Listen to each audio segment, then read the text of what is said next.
दोस्तों, आखिरकार लालू प्रसाद यादव ने अपने बेटे तेज प्रताप यादव को पार्टी से 6 साल के लिए निष्कासित कर दिया और परिवार से बेदखल कर दिया। इस बारे में मैंने तकरीबन 10 से 15 दिन पहले और उससे पहले भी कई दफा बताया कि एक बड़ी साजिश जरूर रची जाएगी, क्योंकि इसी तर्ज पर उत्तर प्रदेश के अंदर लंबे समय के बाद भारतीय जनता पार्टी अपना खूंटा गाड़ पाई थी। और तब तक खूंटा गाड़ पाई थी जब तक चाचा और भतीजे अलग अलग थे। लेकिन जैसे ही परिवार एकजुट हुआ, हर किसी ने देखा कि उत्तर प्रदेश में अब बीजेपी की दाल नहीं गल रही है। हालात तो लोकसभा चुनाव में ये हो गए कि नरेंद्र मोदी साहब चुनाव हारते हारते बच गए थे। सबको पता है ना, अब बिहार विधानसभा चुनाव आ रहे हैं, तो मैंने पहले भी कहा था कि कोई ना कोई एक ऐसा खेल किया जाएगा जिससे लालू प्रसाद यादव के परिवार में टूट देखने को मिले, सेंधमारी देखने को मिले। और खबर यह है और सवाल यही है कि क्या वाकई तेज प्रताप यादव के खिलाफ कोई बड़ी साजिश हुई है? लालू प्रसाद यादव के परिवार को तोड़कर भारतीय जनता पार्टी एक नया सियासी समीकरण साध रही है, जिससे आसानी से परिवार की टूट का फायदा बिल्कुल उत्तर प्रदेश की तर्ज पर उठा लिया जाए। तो उसका एक एक जवाब मैं आज आपको देने जा रहा हूं, क्योंकि भारतीय जनता पार्टी का इतिहास रहा है कि जहां जहां ये सत्ता से बाहर होते हैं, वहां पार्टियां तोड़कर परिवार में सेंधमारी करके ही चुनाव जीत पाते हैं। तो क्या बिहार में अपने साथियों के दूर जाने की आशंका के मद्देनजर यह कदम उठाया गया था? जी हां, जरा गौर से देखिएगा, क्योंकि इस साजिश के बारे में आपके अपने चैनल न्यूज सर्किल ने पहले ही बताया था। नमस्कार, मैं हूं प्रज्वल गौतम और आप देख रहे हैं न्यूज सर्किल। दरअसल तेज प्रताप यादव की एक तस्वीर का सामने आना और उस तस्वीर के साथ जो पोस्ट है वो आप सबने पढ़ ही ली है, वो आगे जाकर दिखाऊंगा। लेकिन अब सवाल उठ रहा है कि एक तस्वीर मानकर चलिए तेज प्रताप यादव ने खुद ही इस तस्वीर को शेयर किया। मैं कह देता हूं उन्होंने ही शेयर किया, उन्होंने शेयर भी किया, पोस्ट भी कर दिया। लेकिन अचानक से जैसे ही वो उस तस्वीर को शेयर करते हैं, पोस्ट करते हैं, उसके अलावा ना कोई तस्वीर ना कोई पोस्ट करते हैं उससे संबंधित, अचानक से तस्वीरें और वीडियो सार्वजनिक कैसे हो जाते हैं? ये मीडिया चैनल्स तक कैसे पहुंच जाते हैं? कैसे अलग अलग सोशल मीडिया के ट्विटर हैंडल्स तक वो तमाम तस्वीरें उसी महिला के साथ तेज प्रताप यादव की पहुंच जाती है? मैंने आपको पहले भी बताया, आगाह किया है, और आज मैं सियासी समीकरण आपको समझाऊंगा कि आखिरकार ये हो क्या रहा है। अब पहले कुछ तस्वीरें देखते चलिएगा। देखिए, ये तस्वीर, इस तस्वीर के साथ जो उन्होंने पोस्ट लिखा था वो मैंने भी पहले भी पढ़कर सुनाया था इससे पहले वाली वीडियो में, लेकिन इसको मैं इसलिए पढ़कर सुना रहा हूं जिससे आप समझेंगे कि होने क्या जा रहा है। देखिए, इसमें वो लिखते हैं, मैं तेज प्रताप यादव, और इसके साथ साथ वो इस बात का भी जिक्र करते हैं कि तस्वीर में उनके साथ कौन है। इसमें वो बताते हैं कि उनके साथ जो महिला है उनका नाम अनुष्का यादव है।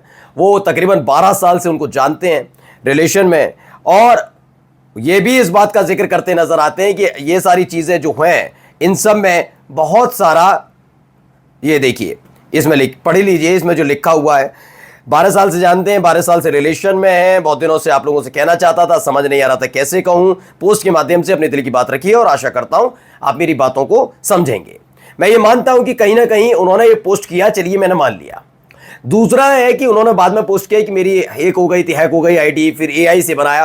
हो सकता है उसमें मिट्टी डालने की कोशिश तेज प्रताप यादव कर रहे हैं। खैर, उसका फलसफा उन्हें मिल गया, उसका परिणाम मिल गया। लालू प्रसाद यादव ने पहली फुर्सत में कार्रवाई की। लेकिन यह क्या इतना आसान है कि एक तस्वीर को तेज प्रताप यादव ट्वीट करे और उसके फौरन बाद उसी महिला से संबंधित कई तस्वीरें तेज प्रताप यादव के साथ सार्वजनिक हो जाए? क्या यह इतना आसान हो जाएगा? क्या वाकई तेज प्रताप यादव के मोबाइल तक पहुंच बना ली गई थी किसी की तरफ से? ये बार बार क्यों कह रहा हूं? मैं फिर कह रहा हूं कि हो सकता है कि मैं कोई एक तस्वीर आपके साथ साझा कर दूं, फिर बाद में मुझे एहसास हुई गलती मुझसे हो गई, मैंने उसे डिलीट कर दिया, लेकिन वो तस्वीरें, उससे संबंधित कई और तस्वीरें मेरे पास हैं, लेकिन वो मेरे मोबाइल में अचानक से वो सब सोशल मीडिया पर और न्यूज चैनल तक पहुंच जाए। इतना आप मान सकते हैं इतना आसान है? नहीं। दरअसल इसके लिए आपको लेकर चलता हूं साल 2016 में।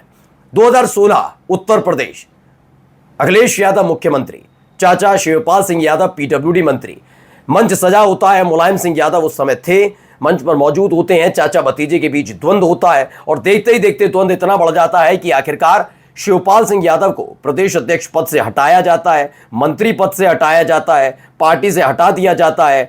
राष्ट्रीय अध्यक्ष बनते हैं अखिलेश यादव। पार्टी के बीच पड़ी हुई, परिवार में पड़ी हुई इस दरार का फायदा कोई और नहीं, बीजेपी उठाती है। साल 2013 में उत्तर प्रदेश के अंदर बीजेपी सत्ता में आती है। ख्वाब कैसे पूरा होता है? चाचा भतीजे की बीच बगावत से, क्योंकि समाजवादी पार्टी दो फाड़ हो चुकी थी, यह हर कोई जानता है। आगे फिर 22 का चुनाव आता है, लेकिन उसके बीच में जितने चुनाव होते हैं, चाहे 2019 का लोकसभा चुनाव देख लीजिए या उसके बाद के जितने चुनाव देखिएगा, आप देखेंगे बीजेपी लगातार बढ़त बनाकर रखती है। क्यों? क्योंकि चाचा भतीजे के बीच में यह तनाव था। 2022 में चाचा भतीजे साथ आते हैं, लेकिन अलग अलग पार्टी से। एक तरफ शिवपाल सिंह यादव उसी गठबंधन में प्रगतिशील समाजवादी पार्टी के साथ, सपा के साथ गठबंधन करते हैं। उनके अपने ही कार्यकर्ता और समर्थकों को पता होता है चाचा भतीजे साथ है तो सही है नहीं, लेकिन फिर भी दिल नहीं मिल पाए, और इसी को बीजेपी भुनाती भी है। अलग अलग जगह कई लोगों के आप बयान भी देखेंगे, जो चाचा का नहीं हुआ, जो पिता का नहीं हुआ, वो अखिलेश यादव पर तंज कसते रहे। लेकिन मैनपुरी लोकसभा उपचुनाव जहां पर डिंपल यादव खड़ी होती हैं, वहां पर जब शिवपाल सिंह यादव साथ आते हैं, बीजेपी को मुंह की खानी पड़ती है। और उसके बाद के हालात आप सबके सामने हैं। मुझे दिखाइए कितने चुनाव बीजेपी उत्तर प्रदेश में जीत पाई। लोकसभा चुनाव में तो बेड़ा गर्क हो गया, इनके 3 से 4 मंत्री चुनाव हार गए, प्रधानमंत्री चुनाव हारते हारते बच गए। ये तमाम चीजें हुई, हर किसी ने देखा ना। अब वही वाला फंडा चला जा रहा है बिहार के अंदर। दरअसल बिहार में पिछले कुछ दिनों से बीजेपी बेचैन नजर आ रही है। बेचैन क्यों नजर आ रही है? क्योंकि तेजस्वी यादव जिस तरीके से लोगों की पहली पसंद बने हुए हैं, और दूसरी सबसे महत्वपूर्ण बात यह कि चिराग पासवान जिन पर भरोसा था और जेडीयू पर भरोसा था, दोनों ही बागी तेवर दिखा रहे हैं। पिछले 3 से 4-5 दिनों के भीतर आप देख रहे होंगे चिराग पासवान लगातार बीजेपी को आके दिखा रहे हैं, और ऐसा महसूस हो रहा है कि आने वाले दिनों में चिराग पासवान सीधे तेजस्वी यादव के साथ, नीतीश कुमार के साथ एक नए उसी गठबंधन में जाकर शामिल होंगे। ऐसे में यादव परिवार को तोड़ना सबसे ज्यादा जरूरी था। लेकिन यह टूट सिर्फ इस बात पर नहीं थी कि कैसे भी करके सियासी तौर पर तोड़ा जाए। एक ऐसा आरोप लगाकर इसे तोड़ना बहुत जरूरी था जिससे इनके अपने सहयोगी आने वाले वक्त में उनके साथ जुड़ने से बचे। एक महिला का मसला होगा, और यह हर कोई जानता है कि हमारे देश के अंदर महिलाओं का कितना सम्मान होता है। वो बात अलग है कि बीजेपी के नेता इस बात से इत्तेफाक नहीं रखते। हाल ही में जिस तरह की तस्वीरें और वीडियो निकल कर आई, वो बलिया वाले बब्बन सिंह हो या फिर मनोहर लाल धाकड़ मध्य प्रदेश वाले, जो दिल्ली मुंबई एक्सप्रेसवे पर अपनी प्रतिमाएं दिखा रहे थे अलग अलग मुद्राओं में उनकी, उन सारी चीजों को देखेंगे। विजय शाह देख लीजिए, जगदीश देवड़ा देखिए, तमाम। तो उस हिसाब से बीजेपी महिलाओं को कितना सम्मान करती है सबको पता लग गया। अभी ताजा वाले तो है ही हैं, पहलगाम आतंकी हमले में जिनकी जान गई, उन्हीं की पत्नियों के लिए कितने गंदे शब्दों का इस्तेमाल, कैसे भावनात्मक रूप से बेइज्जत करने का काम मध्य प्रदेश हरियाणा बीजेपी के राज्यसभा सांसद बोलते हैं। तो ये महिलाओं को कितना सम्मान करते हैं सबको पता है। लेकिन महिलाओं के सम्मान के नाम पर बीजेपी एक माहौल क्रिएट कर सकती है जनता के बीच, तो बाद में, पहले अपने सहयोगी चिराग पासवान के लिए और नीतीश कुमार के लिए। इसलिए पूरी रणनीति तैयार की गई। इसलिए शुरुआत में मैंने कहा ये एक साजिश है। वो जानते हैं कि इसी के आधार पर बिहार में माहौल क्रिएट किया जा सकता है, अपने सहयोगियों को तेजस्वी यादव के पास जाने से रोका जा सकता है, और ये पूरी प्लानिंग पूरी तरीके से सेट की गई है। यकीन मानकर चलिए, बिहार विधानसभा चुनाव में तेज प्रताप यादव के इस ट्वीट, इस तस्वीर और महिला मित्र के साथ दोस्ती का जिक्र जरूर बीजेपी के नेता करेंगे। लिख कर ले लीजिएगा। मैंने तब भी कहा था, जब पूरा देश एकजुट होकर पहलगाम आतंकी हमले के बाद पाकिस्तान पर को कठोर कार्रवाई, सख्त कार्रवाई की बात कर रहा था, मैंने तब भी कहा था कि आने वाले वक्त में इसका इस्तेमाल होगा, और आपने देखा ही, ये किसी को नहीं बख्शते। इसका इस्तेमाल होगा, लिख कर रख लीजिए। नमस्कार।